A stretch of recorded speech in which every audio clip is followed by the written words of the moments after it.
नमस्कार दोस्तों, आपका अपने चैनल मनोज गुप्ता एकेडमी में आपका स्वागत है। दोस्तों आज हम लोग कक्षा 9वीं के गणित भाग 2 में प्रश्न संग्रह 5.5 का बेसिक पार्ट करने वाले हैं। दोस्तों अभी तक आप लोगों ने इस चैनल को सब्सक्राइब नहीं किया तो प्लीज सब्सक्राइब और चैनल लाइक कीजिए और अपने फ्रेंड्स के साथ शेयर कीजिए। दोस्तों बाकी विषय के भी प्रश्नोत्तर के वीडियो बना करके अपलोड किया गया है, उसका लिंक आपको डिस्क्रिप्शन बॉक्स में दिया गया, आप लोग वहां पर जाकर के देख सकते हैं। तो आइए अब हम लोग चालू करते हैं प्रश्न संग्रह 5.5 का बेसिक पार्ट। क्या दिया गया बेसिक पार्ट में? देखो यहाँ पे लिखा हुआ है आओ जाने, मतलब हमको क्या पता करना है। देखो कि सबसे पहला वाला प्रमेय दिया गया है, त्रिभुज की दो भुजाओं के मध्य बिंदुओं का प्रमेय, ये हमको यहाँ पे पता करना है। तो इसके कथन में क्या बोला गया है? त्रिभुज के किन्हीं दो भुजाओं के मध्य बिंदुओं को जोड़ने वाला रेखाखंड तीसरी भुजा के समांतर होता है तथा लंबाई में तीसरी भुजा का आधा होता है। तो कहने का क्या मतलब है, अगर कोई भी त्रिभुज की दो भुजाएं दी गई है, ठीक है, अगर ये दो भुजा दी गई है तो उसके मध्य बिंदु, मतलब ये वाली जो भुजा है उसके मध्य बिंदु यहाँ पे आ जाएगा, और ये जो भुजा दिया गया है इसका मध्य बिंदु ये हो जाएगा। इसको अगर ये इस तरीके से जोड़ा गया है तो क्या हो जाएगा, तीसरी वाली भुजा के समांतर भी होगी और इसका आधा भी होगा। कहने का क्या मतलब है, ये वाली जो भुजा की लंबाई है वो क्या हो जाएगी, इस वाली भुजा के आधा भी होगी और समांतर भी होगी। ये हमको यहाँ पे दिया गया है। यहाँ पे देखोगे दत्त में क्या बोला गया है, त्रिभुज ए बी सी की भुजाओं ए बी तथा बी सी के मध्य बिंदु क्रमशः पी तथा क्यू है। तो कहने का क्या मतलब है, ए बी का मध्य बिंदु क्या दिया गया है, पी दिया गया है, और ए सी का मध्य बिंदु क्या दिया गया है, क्यू दिया गया है।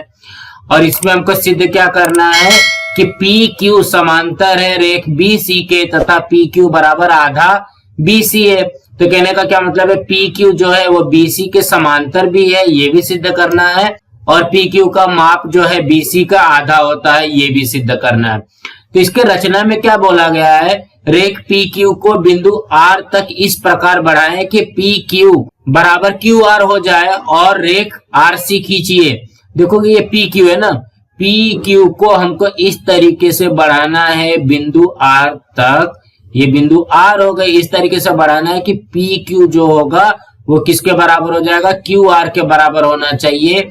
और यहाँ से आर सी खींचे, मतलब ये हमने यहाँ पे क्या किया, ये रचना कर दिया, क्यू से आर तक के बढ़ाया और आर से सी बढ़ा दिया, और यहाँ पे पी क्यू जो है वो क्यू आर के बराबर है। इस तरीके से हमको यहाँ पे बोला गया है। अब ये रहा, देखोगे यहाँ से पी से क्यू को बढ़ाते हुए यहाँ पे आर तक लेके आया है और यहाँ पे आर सी मिला दिया गया है। और देखोगे पी क्यू जो है वो किसके बराबर बताया गया है, क्यू आर के बराबर बताया गया है। तो इसी तरीके से हमको समझ करके चलना है। तो यहाँ पे ध्यान से देखोगे उत्पत्ति में क्या बोला गया है, त्रिभुज ए क्यू पी तथा त्रिभुज सी क्यू आर में ए पी क्यू, मतलब ये वाला एक त्रिभुज पकड़ना है, और सी क्यू आर एक ये वाला त्रिभुज पकड़ लेना है। ये दोनों त्रिभुज को हमको क्या सिद्ध करना पड़ेगा, सर्वांशम सिद्ध करना पड़ेगा।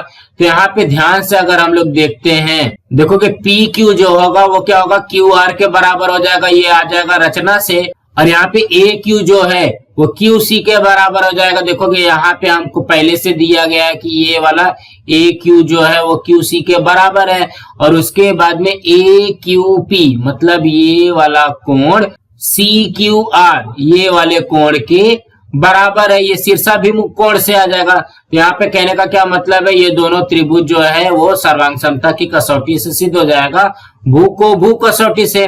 देखोगे वही चीज लिखा हुआ है, त्रिभुज ए क्यू पी तथा त्रिभुज सी क्यू आर में रेख पी क्यू सर्वांगसम क्यू आर, देखोगे पी क्यू सर्वांगसम क्यू आर ये बराबर दिया गया रचना से, रेख ए क्यू और ये सी क्यू, ये क्या हो जाएगा, बिंदु क्यू रेख ए सी का मध्य बिंदु है, और कोण ए क्यू पी सर्वांगसम कोण सी क्यू और शीर्षाभिमुख कोण से आ गया। इसलिए त्रिभुज ए क्यू पी सर्वांगसम त्रिभुज सी क्यू आर भू को भू कसौटी से ये सिद्ध हो गया।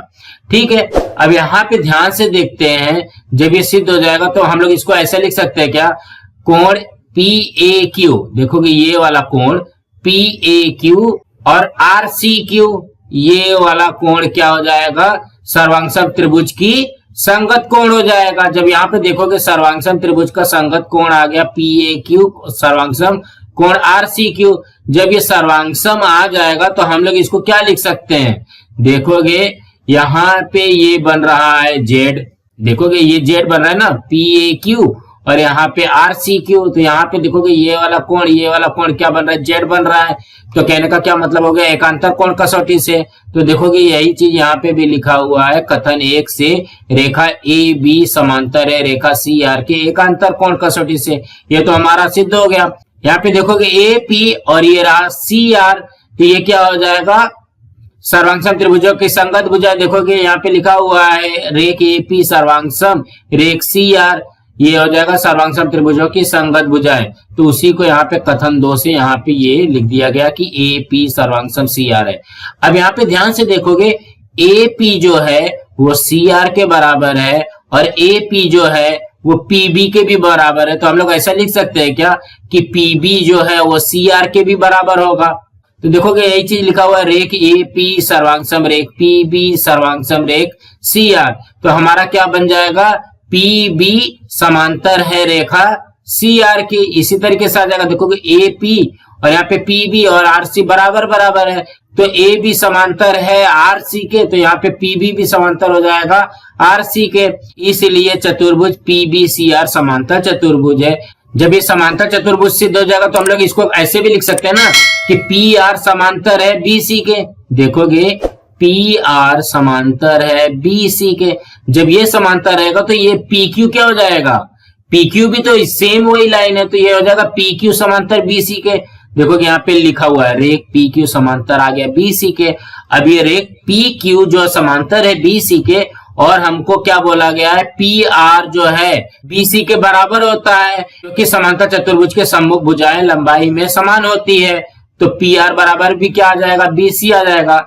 लेकिन यहाँ पे अगर हम लोग ध्यान से देखते हैं, ये तो रचना किया था, तो रचना में क्या बोला गया था कि पी क्यू बराबर है क्यू आर के, तो हम लोग इसको ऐसा लिख सकते हैं ना, पी क्यू बराबर आधा पी आर। तो देखोगे यही चीज लिखा है पी क्यू बराबर आधा पी आर। अब ये वाला पी आर के जगह पे यहाँ से बी सी हम लोग यहाँ पे लिख सकते हैं, पी आर के जगह पे क्या आ जाएगा, बी सी। तो पी क्यू बराबर आधा बी सी हो गया। क्यों, क्योंकि इसका रीजन दिया गया पी आर बराबर बी सी है।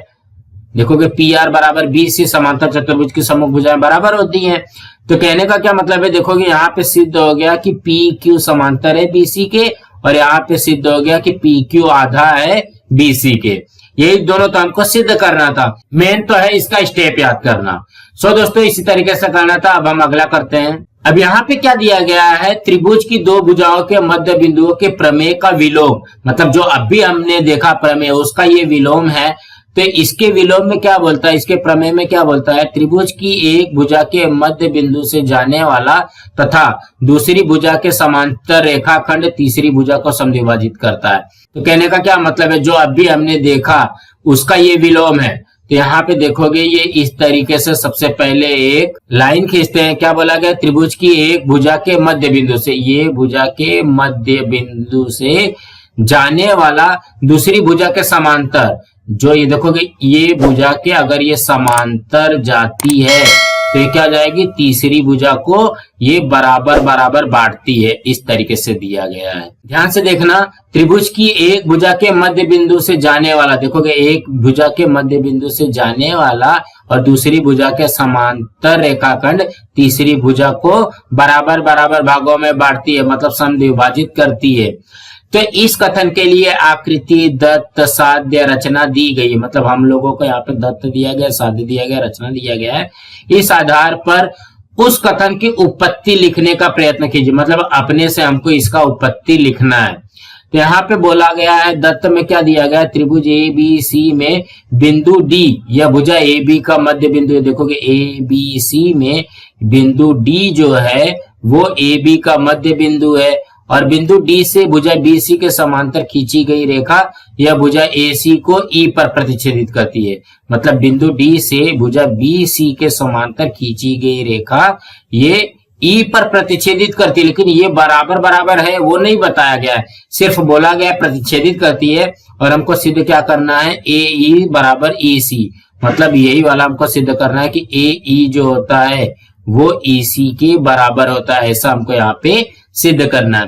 तो रचना में क्या आ जाएगा, बिंदु सी से रेख ए बी के समांतर रेखा खींचिए। देखोगे क्या बोला गया, सी से ए बी के समांतर रेखा खींचिए, मतलब यहाँ पे CF हो गया। और क्या बोला गया, यह रेखा यल को जिस बिंदु पर प्रतिच्छेदित करती है उस बिंदु को F नाम दीजिए। तो रेखा यल कहाँ पे है, देखोगे ये इस तरीके से आते हुए यहाँ पे ये मिलती है और ये बिंदु को हमको क्या नाम देना है, F नाम देना है। उत्पत्ति में क्या दिया गया, रेखा यल समांतर है BC के, ये दत्त दिया गया तथा की गई रचना का उपयोग कर सिद्ध कीजिए कि चतुर्भुज BCFD समांतर चतुर्भुज है और त्रिभुज ADE सर्वांगसम त्रिभुज CFE सिद्ध कर उस पर आधारित साध्य सिद्ध कीजिए। तो कहने का क्या मतलब है, हमको थोड़ा सा यहाँ पे हिंट दे दिया गया है कि रेखा यल समांतर है BC के, ये दत्त में दिया गया है। तो हमको क्या सिद्ध करना पड़ेगा, BCFD ये एक समांतर चतुर्भुज है, ये पहले सिद्ध करना पड़ेगा। जब ये सिद्ध कर लोगे तो यहाँ पे त्रिभुज ADE सर्वांगसम त्रिभुज CFE ये सिद्ध करना पड़ेगा। देखोगे ADE एक ये वाला त्रिभुज है और CFE एक ये वाला त्रिभुज है। अगर ये दोनों को सर्वांगसम सिद्ध कर लेते हैं तो हम लोग इसको लिख सकते हैं ना कि AE सर्वांगसम EC। देखोगे ये वाला जो दोनों त्रिभुज है, अगर इसको सर्वांगसमता की कसौटी से सिद्ध कर लेते हैं तो हम लोग इसको लिख सकते हैं ना कि AE बराबर EC। ये क्या हो जाएगा, सर्वांगसम त्रिभुज की संगत भुजा। तो इसके उत्पत्ति में लिखते हैं, क्या लिखेंगे यहाँ पे, रेख AB समांतर है रेख CF के, ये हमको रचना में दिया गया है ना। देखोगे AB समांतर है CF के तथा रेख AC तिर्यक रेखा है, तिर्यक रेखा है। अब यहाँ पे ध्यान से देखते हैं, AB समांतर CF के है और AC तिर्यक रेखा है। तो हम लोग देखोगे यहाँ पे इसको इस तरीके से ध्यान देते हैं तो ये जो कोण बन रहा है और ये जो कोण बन रहा है ये हमारा क्या हो जाएगा, एकांतर कोण हो जाएगा। देखोगे Z बन रहा है तो हम लोग यहाँ पे लिख सकते हैं कोण DAC सर्वांगसम कोण FCA, FCA ये किससे आ जाएगा, एकांतर कोण से आ जाएगा, एकांतर कोण से ये आ गया हमारा। जब यहाँ पे देखोगे इस तरीके से लिख सकते हैं तो यहाँ पे लिखेंगे अर्थात हमको चाहिए कितना, देखोगे DAC है ना, तो हम लोग यहाँ पे ये वाला त्रिभुज हमको सिद्ध करना है तो हम लोग DAE लिखते हैं।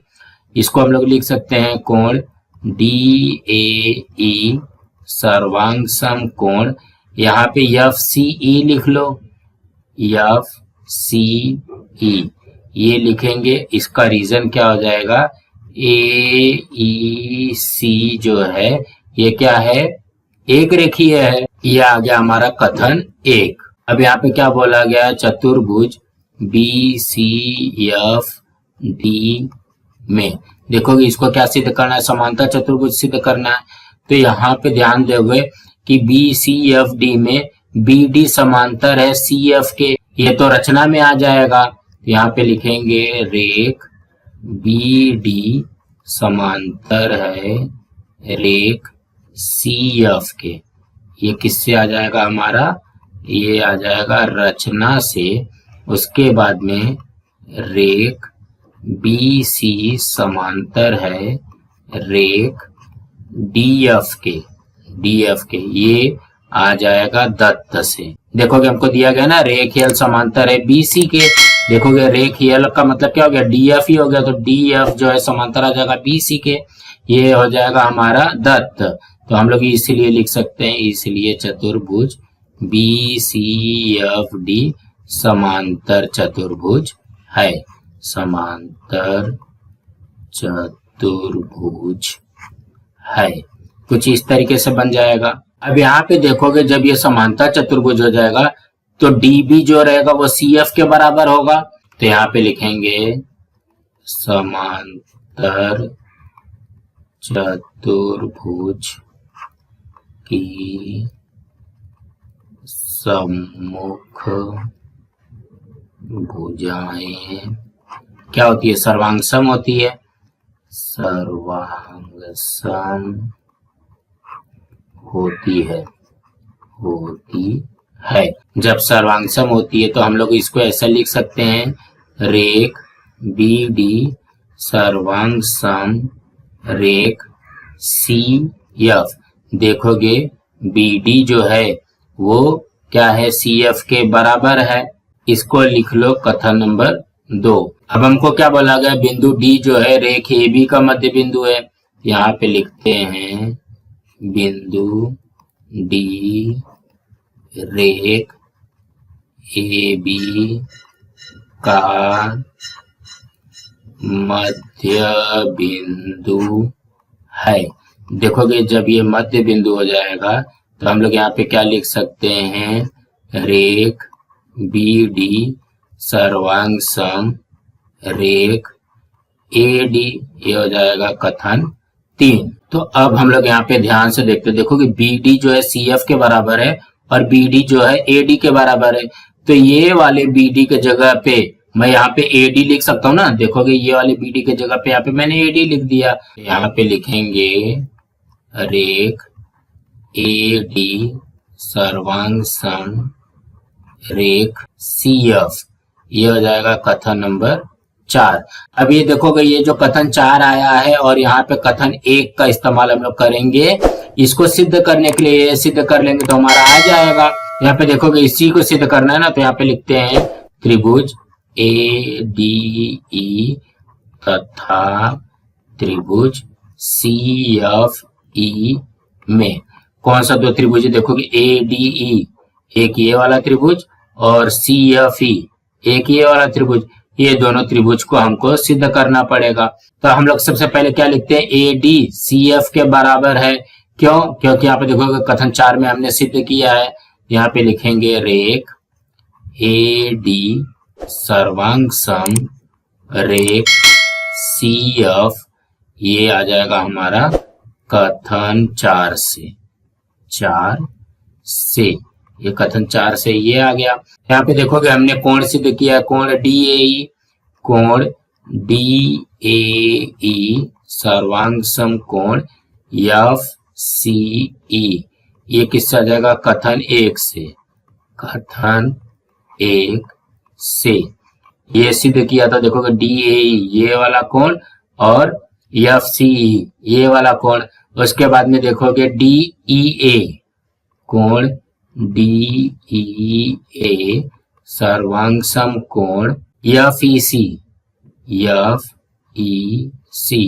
ये किससे आ जाएगा, शीर्षाभिमुख कोण से आएगा। यहाँ पे लिखते हैं शीर्षाभिमुख कोण।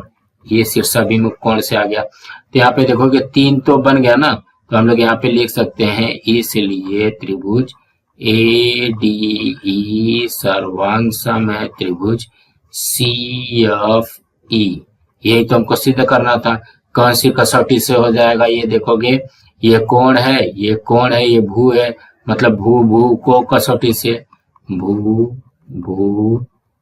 को कसौटी से ये सिद्ध हो गया। जब ये भू को कसौटी से सिद्ध हो जाएगा तो हम लोग यहाँ पे लिख सकते हैं रेख ए ई सर्वांग सम रेख सी ई।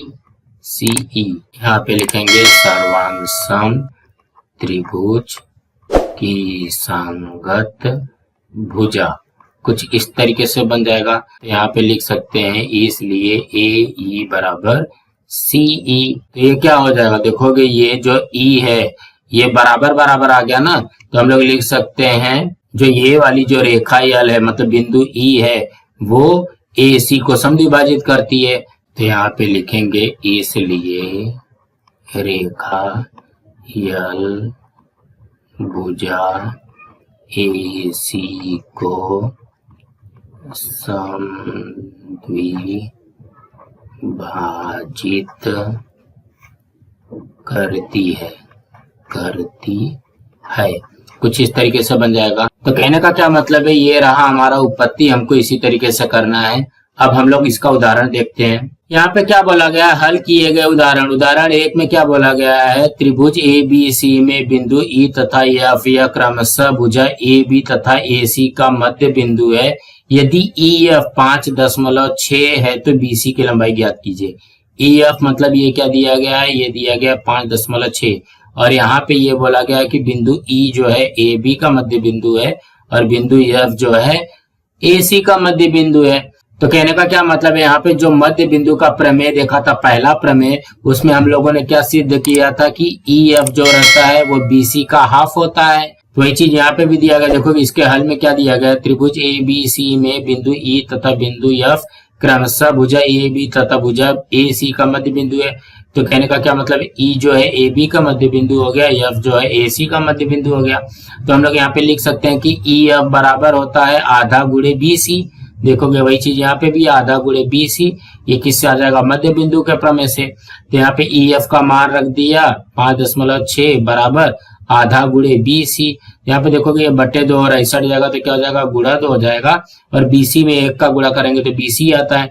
अब इसमें 2 का गुणा कर दिया तो आ गया हमारा 11.2। इसी तरीके से आ जाएगा। अब यहाँ पे ये देखोगे दूसरे उदाहरण में भी बोला गया, सिद्ध करे कि किसी भी चतुर्भुज के भुजाओं के मध्य बिंदु क्रम से जोड़ने पर बनने वाला चतुर्भुज समांतर चतुर्भुज होता है।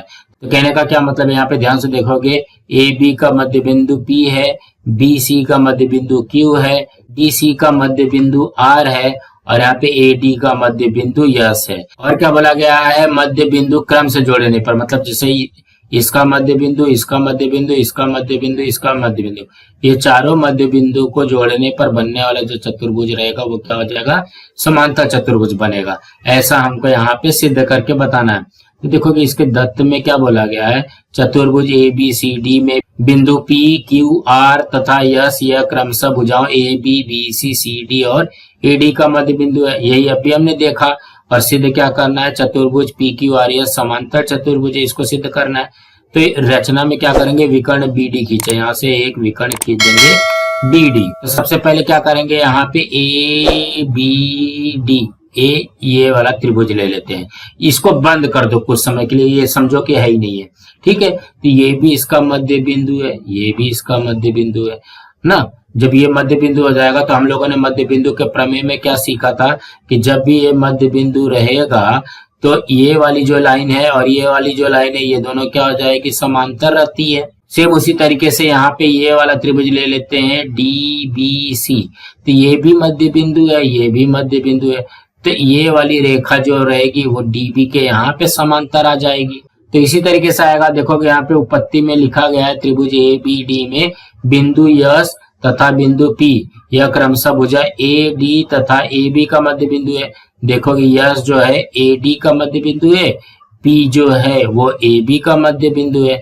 जब ये मध्य बिंदु रहेगा तो मध्य बिंदु के प्रमेय से क्या हो जाएगा, पी एस जो रहेगा वो डीबी के समांतर हो जाएगा और पी एस जो रहेगा वो आधा डीबी होता है। अब उसी प्रकार से यहाँ पे डीबीसी, ये वाला डीबीसी पकड़ते हैं, डीबीसी में बिंदु क्यू तथा बिंदु आर यह क्रमशः भुजा बीसी तथा डीसी का मध्य बिंदु है। आर क्या है, डीसी का मध्य बिंदु है और क्यू क्या है, बीसी का मध्य बिंदु है। तो ये भी हो जाएगा, क्यू आर जो है वो बीडी का समांतर हो जाएगा और क्यू आर जो है आधा बीडी हो जाएगा, ये भी मध्य बिंदु के प्रमेय से आ जाएगा। तो ध्यान से देखोगे पी एस समांतर है बी डी के और बी डी समांतर है आर क्यू के। तो हम लोग यहाँ पे लिख सकते हैं ना कि पी एस समांतर है क्यू आर के, पी एस जो है वो क्यू आर का समांतर हो गया। और उसी तरीके से पी एस जो है आधा बी डी का है और क्यू आर जो है आधा बी डी का है, तो आधा बी डी कट गया यहाँ पे देखोगे, तो पी एस बराबर आ जाएगा क्यू आर के। तो हम लोगों को पता है समांतर चतुर्भुज होने के लिए क्या चाहिए, उसकी जो सम्मुख भुजा होती है वह सर्वांगसम भी होनी चाहिए प्लस समांतर भी होनी चाहिए। यहाँ पे देखोगे समांतर भी आ गई, सर्वांगसम भी आ गई, इसलिए चतुर्भुज पी क्यू आर एस यह समांतर चतुर्भुज है। सो दोस्तों इसी तरीके से हमको समझना था। दोस्तों आज हमारा यहाँ पे प्रश्न संग्रह 5.5 का बेसिक पार्ट कंप्लीट हुआ। दोस्तों आप लोगों को ये वीडियो कैसा लगा आप लोग कमेंट बॉक्स में जरूर लिख करके बताइए और इस वीडियो को ज्यादा से ज्यादा लाइक कीजिए, अपने फ्रेंड्स के साथ शेयर कीजिए ताकि उनको भी प्रश्न संग्रह 5.5 का बेसिक पार्ट मिल सके और इस चैनल को सब्सक्राइब कीजिए। नमस्कार दोस्तों।